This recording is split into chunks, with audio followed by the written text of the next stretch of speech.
Okay, sige, pila.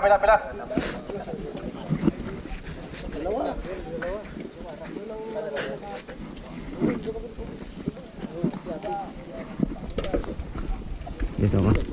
Dito. Pila. Jawar, Po. lagay ito.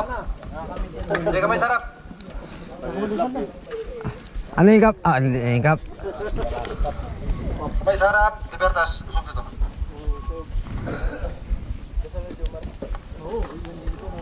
Okay, kamay sa gilid. Hindi ako marunong. Okay, baba. Jawar.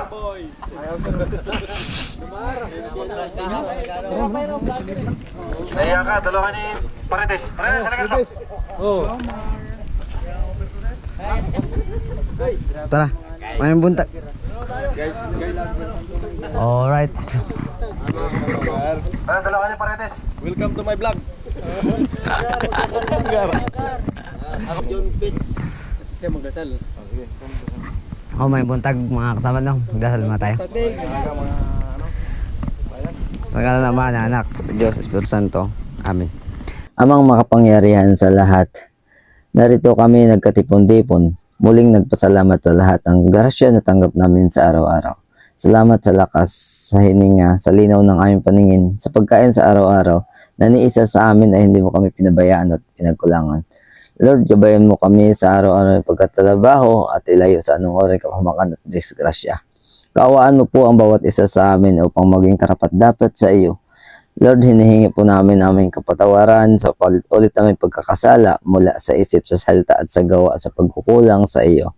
Ganon din ang mahal namin sa buhay na naiiwan sa kanya-kanya naming tahanan. Ingatan mo po sila at ilayo sa anong oring kapahamakan at disgrasya. Bigyan mo po sila ng pagkain sa araw-araw at bigyan mo po sila ng pangangailangan sa araw-araw. Patawarin mo po sila sa kanilang mga pagkakasala at pagalingin mo po sila sa kanilang mga karamdaman. Lord, ganoon din ang mga taong naghihikaos at hirap sa buhay.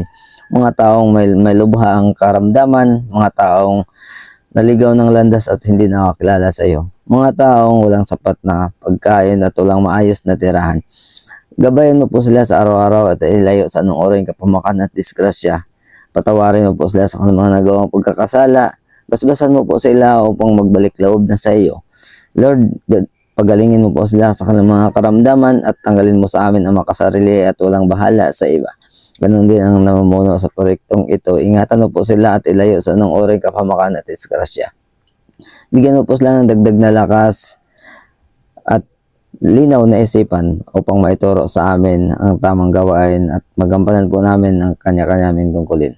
Ang lahat ng ito ay aming dalangin sa ngalan ni Jesus. Amen. Sa ngalan ng Ama, ng Anak, ng Diyos, Espiritu Santo. Amen.